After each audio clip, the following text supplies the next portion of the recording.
નમસ્તે વિદ્યાર્થી મિત્રો, આજે આપણે એક અભૂતપૂર્વ બનેલી એવી ઘટના વિશે અભ્યાસ કરવા જઈ રહ્યા છીએ. ધોરણ 11માં તમારું આ એક યુનિટ છે. આ યુનિટનું નામ છે the journey of my life earth two Everest. મારા જીવનની મુસાફરી અર્થ ટુ એવરેસ્ટ એટલે જમીનથી લઈને, અર્થ એટલે એમ તો પૃથ્વી થાય, પણ જમીનથી લઈને માઉન્ટ એવરેસ્ટ સુધીની, એના વિશે આજે આપણે અભ્યાસ કરવાનો છે.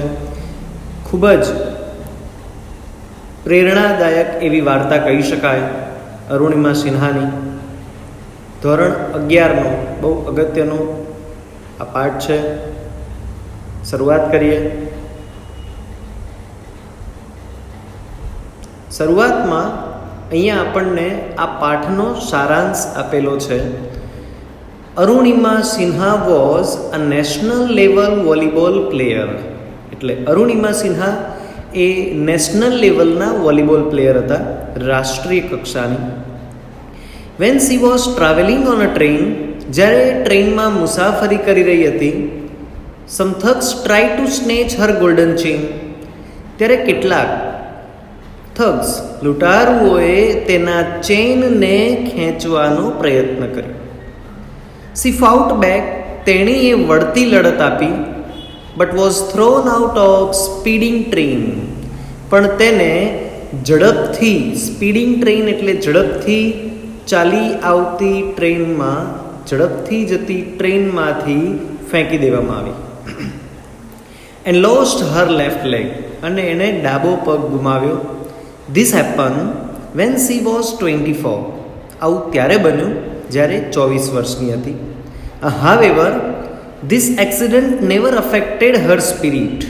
પણ આ અકસ્માત એના સ્પિરિટ, એના જુસ્સાને ક્યારેય નેવર અફેક્ટ, ક્યારેય અસર ન કરી શક્યો. At All India Institute of Medical Science, All India Institute of Medical Science જે દિલ્હીની અંદર આવેલી છે, આ AIIMS, કદાચ હોસ્પિટલ એઇમ્સ નામ સાંભળ્યું હશે, આ દિલ્હીની જે છે, તેમાં an artificial leg was fitted. ત્યાં તેનો એક કૃત્રિમ પગ ફિટ કરવામાં આવ્યો. અ યર લેટર, એક વર્ષ પછી, સી વોઝ રીટ્રેઇન એઝ અ માઉન્ટેનર. તેણીએ રીટ્રેઇન, એને તાલીમ લીધી, એઝ અ માઉન્ટેનર, એક પર્વતારોહક, પર્વત પર ચડનાર તરીકે. And became the first female, અને પહેલી એવી મહિલા બની with an artificial leg to scale Mount Everest, કે કૃત્રિમ પગવાળી સ્ત્રી જે માઉન્ટ એવરેસ્ટને સર કરે છે. This is her unforgettable story of hope.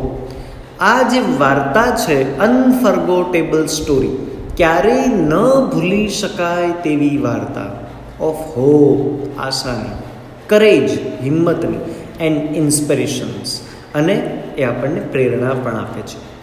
Let's read 4 scene of her life. ચાલો આપણે એના જીવનના 4 અલગ અલગ સીનનો અભ્યાસ કરીએ.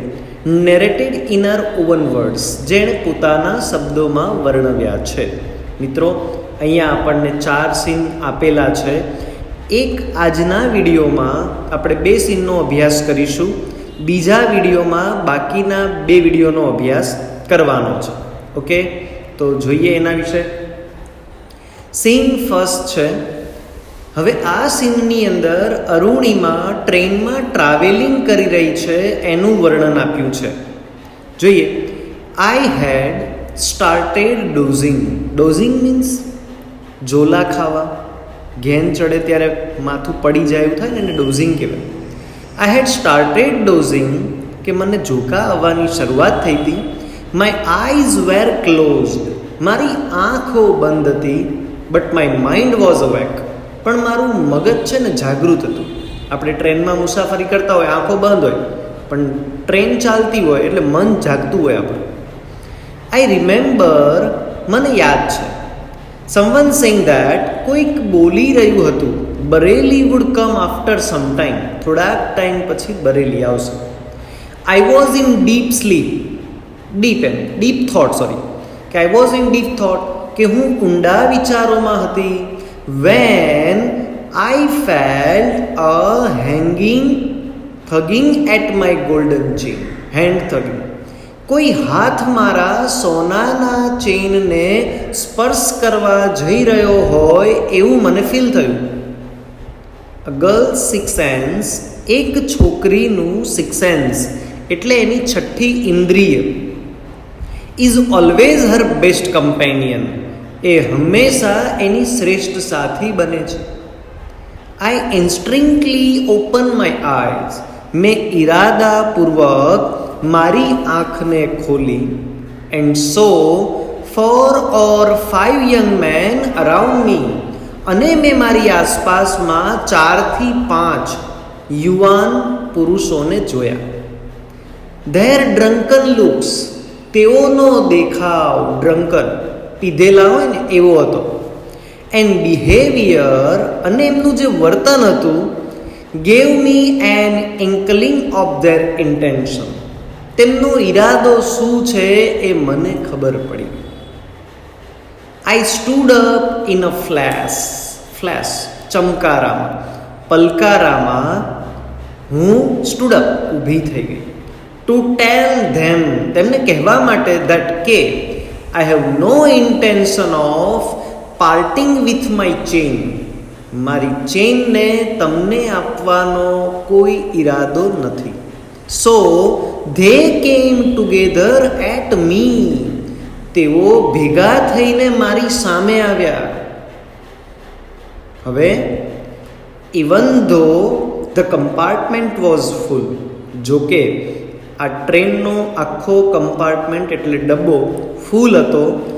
Non of my fellow passenger got up, કોઈ પેસેન્જર જે મારી સાથે મુસાફરી કરતા હતા એમાંથી કોઈ પણ નહીં ગોટ અપ, ઊભું પણ ન થયું. ટુ ઇવન ઇન્ક્વાયર, પૂછવા માટે, વોટ વોઝ હેપનિંગ, કે આ શું થઈ રહ્યું છે. Forget about their coming to my rescue, તેઓ મને મદદ કરવા માટે આવવાનું ભૂલી જ ગયા. આઈ હેડ નો ઓપ્શન, મારી પાસે કોઈ જ વિકલ્પ નહોતો. But to take them on, to take them on means સામનો કરવો, ફેસ ટુ ફેસ, સામનો કરે ને, લડવું. સો આઈ કોટ અ યુથ, મેં એક યુવાનને પકડ્યો. Who was try to size me up, જે મારી સાઇઝનો હતો. Try to size me up, મને ખેંચવાનો પ્રયત્ન કરી રહ્યો હતો. બાય હિઝ કોલર, મેં એની કોલરથી એને પકડ્યો. એન્ડ પુશ ધેમ બેક, મેં એને પાછળ ધક્કો માર્યો. આઈ કિકડ અ કપલ ઓફ અધર્સ, મેં બીજા 2 જણાને તો કિક મારી, લાત મારી. And exceptional battle had begun inside the train on the move, ચાલુ ટ્રેનમાં એક્સેપ્શનલ, અણધાર્યું યુદ્ધ શરૂ થયું. The wolves made another attempt to snatch my chain. પેલા ચોરે, આમ તો વોલ્સ એટલે વરુ થાય પણ અહીંયા ચોર લેવાના છે, પેલા જે લૂંટવા માટે આવે છે લૂંટારાઓ. મેડ અનધર અટેમ્પ્ટ, એમણે બીજો ટ્રાય કર્યો. શેના માટેનો? મારા ચેઇનને ખેંચવા માટેનો. સ્ટીલ આઈ રેસિસ્ટેડ, હજુ પણ હું એ લોકોને અટકાવવાનો પ્રયત્ન કરતી હતી. until one of them, driven by a frenzy, gave me extra hard kick. One of them, તેમાંના એક વ્યક્તિએ, ફ્રેન્ઝી, બેબાકડા, અધીરા થઈને, gave me extra hard kick, મને એકદમ હાર્ડ કિક મારી. using all his force, એમાં પૂરેપૂરું એણે ફોર્સ એને ઉપયોગ કર્યો હતો, દબાણ, તાકાતનો ઉપયોગ કર્યો. ઓફ બેલેન્સ, મારું સંતુલન જતું રહ્યું, હું બેલેન્સ ન કરી શકી.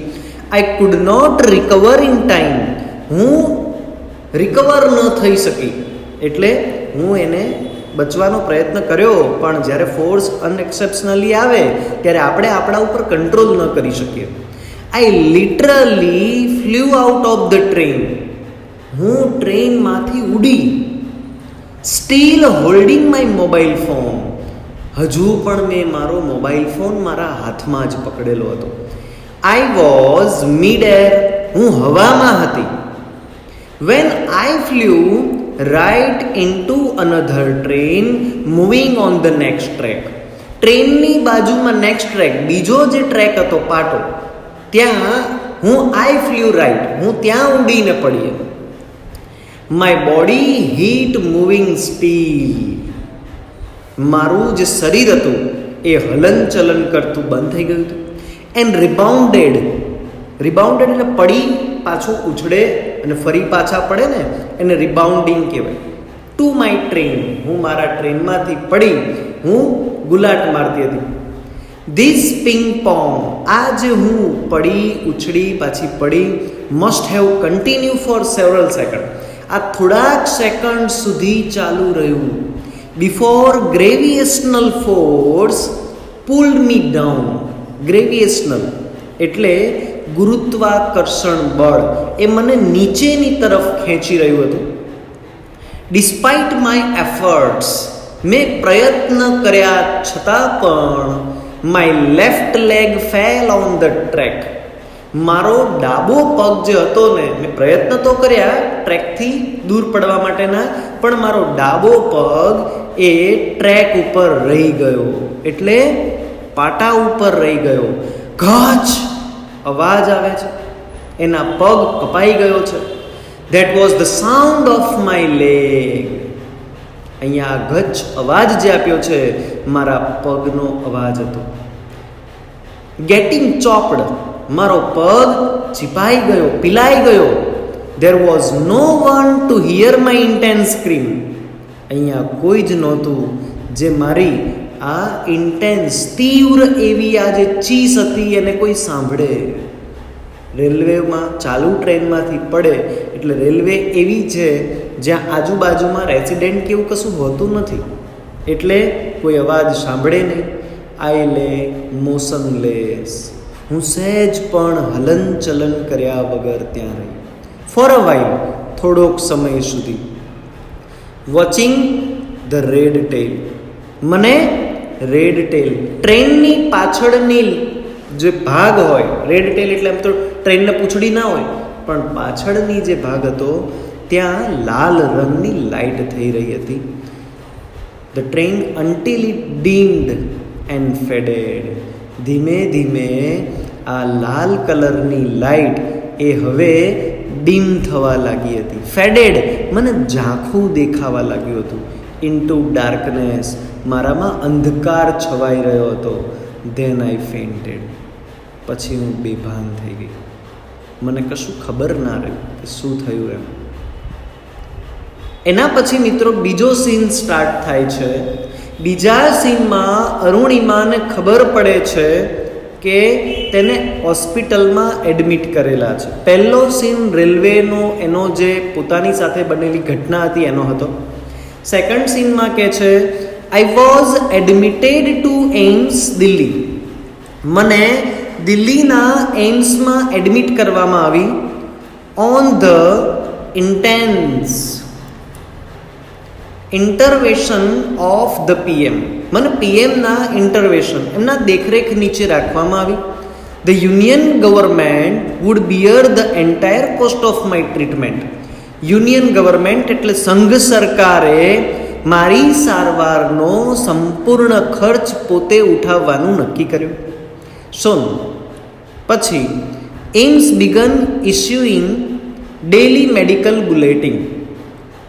હવે ઓન માય સ્ટેટસ, મારું શું સ્ટેટસ છે એના માટેના બુલેટિન આ મેડિકલમાંથી, એમ્સ હોસ્પિટલમાંથી રોજ બહાર પડવા લાગ્યા. I was told. મને એવું કહેવામાં આવ્યું ધેટ કે યંગ પીપલ, યુવાન લોકો, ઓટો ડ્રાઈવર્સ એટલે રિક્ષા ચાલકો, એન્ડ રોડ સાઈડ વેન્ડર્સ અને રોડ ઉપરના ફેરિયાઓ were carrying out a candle march. એ લોકોએ કેન્ડલ માર્ચ કરી હતી મારા માટે, ટુ ગેલ્વેનાઇઝ સપોર્ટ, મને સખત ટેકો આપવા માટે, ફોર મી, મારા માટે, and two pre for my recovery, અને તે લોકો હું સાજી થઈ જાઉં, મને રિકવરી આવે એ માટે એ લોકોએ કેન્ડલ માર્ચ કરી, પ્રે કરી, with the help of the best, એમનાથી થતાં એ લોકોએ શ્રેષ્ઠ પ્રયત્ન કર્યા મારી મદદ માટે. એન્ડ ધ લેટેસ્ટ ટેકનોલોજી, અને ખૂબ જ આધુનિક ટેકનોલોજીની મદદથી ગ્રેજ્યુઅલી, ધીમે ધીમે, I started responding to the treatment, મેં રિસ્પોન્ડિંગ ટુ ધ ટ્રીટમેન્ટ, મને જે સારવાર કરવામાં આવી રહી હતી એનો રિસ્પોન્સ પણ મળી રહ્યો હતો, એટલે મને સારું પણ થઈ રહ્યું હતું. વન મોર્નિંગ, એક દિવસ સવારે, માય બ્રધર ઇન લો, કૌંસમાં આપ્યું છે માય સિસ્ટર લક્ષ્મીસ હસબન્ડ, એટલે એને જીજાજી કહેવાય, માય સિસ્ટર્સ લક્ષ્મીસ હસબન્ડ, મારી બેન લક્ષ્મી છે એમના પતિ, એટલે અહીંયા બ્રધર ઇન લો વાપર્યું છે મારા જીજાજી, જેનું નામ હતું સાહિબ. સડનલી આસ્કડ મી, એકાએક મને એમણે પૂછ્યું, એવરેસ્ટ ચડોગી? એવરેસ્ટ ચડીશ એમ? He had just read an interesting piece of information in the newspaper. એમણે થોડાક જ સમય પહેલાં, એટલે હમણાં જ એમણે ન્યૂઝપેપરમાં આ ઇન્ફોર્મેશન, રસપ્રદ માહિતી વિશે વાંચ્યું હતું, અને એવું કહે છે, નો ફિમેલ એમ્પ્યુટી હેડ એવર સ્કેલ એવરેસ્ટ. નો ફિમેલ એમ્પ્યુટી, કોઈ પણ સ્ત્રીએ, એમ્પ્યુટી એટલે પ્રયત્ન કર્યો, હેડ એવર સ્કેલ એવરેસ્ટ, ક્યારેય એવરેસ્ટ ઉપર ચડવાનો પ્રયત્ન નથી કર્યો. આઈ વોઝન્ટ એમ્યુઝ, મને બહુ નવાઈ ના લાગી. I have lost a leg, એક બાજુ મારો પગ મેં ગુમાવ્યો છે, and you are talking of Mount Everest. અરે, મારે એક બાજુ પગ ગુમાવ્યો છે, તમે પાછા એવરેસ્ટ ઉપર ચડવાની વાત કરો છો. આવું એ મનમાં વિચાર છે. Started talking to myself, હું મારી જાતે આવું વાત બોલવા લાગી. If I could take a shot at Everest and succeed, જો હું આવો પ્રયત્ન કરું એવરેસ્ટ ઉપર ચડવાનો અને સફળ થવાનો, I would become the first female amputee to hold that record, તો હું પહેલી એવી વ્યક્તિ બનીશ જેણે એવરેસ્ટ ઉપર ચડવાનો પ્રયત્ન કર્યો હોય, એવરેસ્ટ સ્કેલ કર્યું હોય, ચડ્યું હોય, એવી હું પહેલી ફિમેલ બનીશ, અપંગ મહિલા એમ. I thought about it for some time, મેં થોડોક સમય એના વિશે વિચાર્યું. And then I conveyed to Sahib, પછી મેં મારા જીજાજીને કન્વે કર્યા my willingness to take up the challenge, કે આ પડકાર એ ઝીલવા માટે એની ઈચ્છા છે. વિલિંગનેસ એટલે ઈચ્છા. ઠીક હે, હમ કરેંગે, એણે પણ જવાબ આપ્યો. એવું કે છે, આઈ સેડ, અરુણિમા એવું કે છે, ઠીક હે હમ કરેંગે, કંઈ વાંધો નહીં, હું કરીશ. આઈ નાવ હેડ સમથિંગ ટુ લુક ફોરવર્ડ. હવે મારે સમથિંગ ટુ લુક ફોરવર્ડ, મારે આગળ વધવાનું હતું. મિશન, મારી પાસે મિશન છે. ગોલ, મારી પાસે ધ્યેય છે. અ રીઝન ટુ ડ્રીમ, મારી પાસે મારા સ્વપ્નનું કારણ મળી ગયું. It was not going to be easy, મને ખબર છે આ કંઈ સહેલું નથી. But throughout my life nothing had come easy, પણ હવે મારા જીવનકાળ દરમિયાન કોઈ વસ્તુ હવે સરળ રહેવાની નથી. આઈ felt like I was Born again, મને એવું ફીલ થયું જાણે મારો ફરી જન્મ થયો હોય. Then I started waiting for my artificial limb to arrive.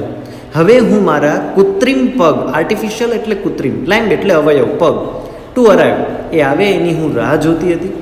When it finally arrive, જ્યારે ખરેખર આ પગ આવ્યો, આઈ વોઝ ઓવરજોય, મારો આનંદ છલકાઈ ગયો, હું આનંદથી છલકાઈ ગઈ. The artificial leg felt almost like my real leg, મારો કૃત્રિમ પગ એ મારા ઓરિજિનલ પગ જેવો જ હતો. I could hardly feel the difference, ભાગ્યે જ મને એમાં ડિફરન્સ ફીલ થતો હતો. I had started falling in love with this stranger, હવે હું સ્ટ્રેન્જર, આ અજાણી વસ્તુ સાથે હવે મારે હું એના પ્રેમમાં પડવાની શરૂઆત કરી. એટલે હવે મારે એને ગમાડવાનો જ હતો પગને, એટલે હવે મને ગમવા પણ લાગ્યો એમ. whom I was wedded for life. I was wedded for life, કે હું જીવન આખું મારે એની સાથે જ વિતાવવાનું છે. I had set my eyes on a mountain. મેં મારી દ્રષ્ટિ નજર એ સેટ કરી નાખી, માઉન્ટેન એટલે પર્વતમાળા ઉપર. And I needed to prepare my self with the help of the stranger. આ અજાણી વસ્તુ સાથે મેં મારી લાઈફને, મારા જાતને મેં હું એના માટે તૈયાર થઈ ગઈ. Thank you for watching this video. If you like, please like, share and subscribe my channel, Deepak Vagela's English. Thank you friends.